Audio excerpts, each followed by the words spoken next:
My guess is if you're a grown-up, you've gone to a few diversity training sessions. So you understand some basic terms about bias or inclusion, and you've gone through what not to say and why you shouldn't say it. You've gotten a lot of stats about how important diversity is and the negative impact that racism can have on our culture. So I don't need to really talk to you about that specifically. But in spite of all the training that we've done, it's very possible that you don't have a belief system when it comes to racism, equality, inclusion. And without knowing what you think, it's really hard to know where to go. Imagine that you're given a map, but you never determine where you are on that map. So let me ask you, how in the world can you know where you want to go, or how long it's going to take there, or what steps you have to take to get there, if you don't first understand where you are, you're present on that map? So developing a belief system around diversity, around issues of race, differences, and culture will help you understand where you want to go. I am not here to tell you what to think. It's not really effective, is it? But I am here to help you understand where you are, and maybe if you will honor me with the privilege of teaching you, help you figure out where you want to go and what those next steps are going to be. In this video, I'm going to give you 6 things to think about, and hopefully when you figure out what you think, you'll be able to develop a belief system that will take you to a better place. The first thing to consider is how you want to deal with history. There's a lot of history that we've been taught, and it's impossible to cover all the history at one time. We only have so much time in the classroom. So there will always be new information coming up. And the more you deal with groups that are diverse from you, the more history that you'll learn about that maybe wasn't presented to you when you were young. There's lots of ways to deal with history. You can accept everything carte blanche, or you can continue to educate yourself throughout your adult life. And you have to make decisions not only about what you want to accept as true or untrue, but also how you want to deal with new information. Are you going to set a limit for when you're done learning? Is it going to be continuous learning for you? Are you going to react with guilt or defensiveness when you're presented with something that requires you to make changes? It's up to you, but right now, this is a perfect time to decide how you want to interact with history and what you want to do with that information.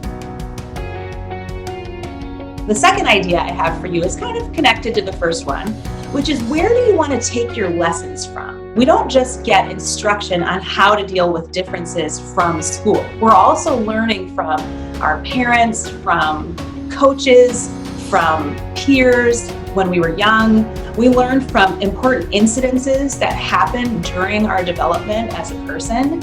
And all of these things come together to create an idea of how we see the world and what responsibility we have for what we see. I think in order to develop a conscious belief system, you have to look at where you got your lessons and whether you want to accept those lessons as truth today, or if you want to tweak them a little bit, because as you get older, you get more information. This can also cover what you're willing to learn, who you're willing to learn from, and how you ask those questions. In your belief system, do you believe that people who are different than you should be teaching you about themselves? Are you willing to take time to learn about other people and receive what they have to teach you?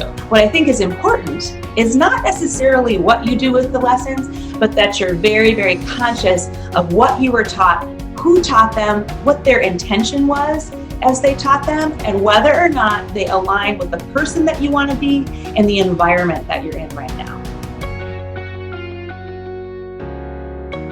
The third thing that you can focus on as you develop your own belief system is how you want to deal with your own biases. You've heard about biases, which is really this filter that you use as you look at yourself and others. Everybody has them. So what are you going to do with your biases? Are they something that you want to protect? If you believe it to be true, if you believe it works for you, then there are things that you do to preserve your belief system.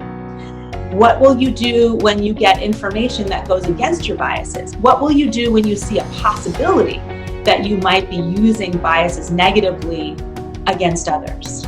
It's not about whether or not you have a bias, remember. It's about what you're going to uphold and what you want to change. Seeing your biases and understanding what kind of relationship that you want to have with them. Number 4 is an important one to me, and that is, what are you going to do when you are in the presence of inequality? It's really hard to make good split-second decisions about how to handle inequality. But ahead of time, you can decide, what are you going to do? Are you going to be a person who stays quiet? Are you going to speak up? Are you going to confront yourself? Will you ask people to speak to you in private? Will you speak openly in front of others? Maybe you'll be doing a letter to the editor, or walking in protest, or not walking in protest. The thing is, you are in the presence of inequality and discrimination every single day. So let's make a decision right now.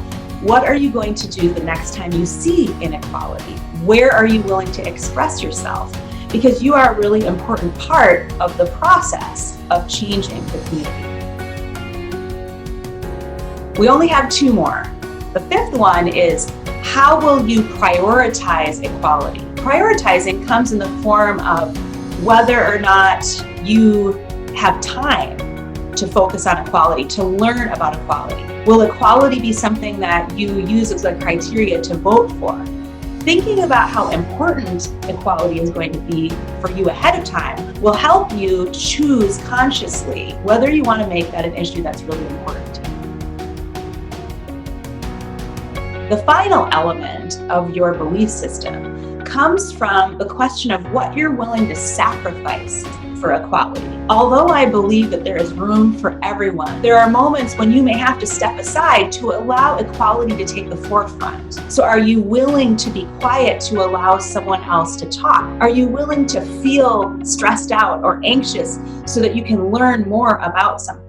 Would you be willing to see the value in someone if they got a job and you didn't? Are you willing to allow other people to be in the race with you, even if sometimes you have to experience things that are unfair? Thinking about what you're willing to sacrifice will really help you figure out where you're at in this process and what you're willing to do. I'm sure that you can see that I could go on and on. There's probably 15 more things that you could include in your belief system. But just remember this.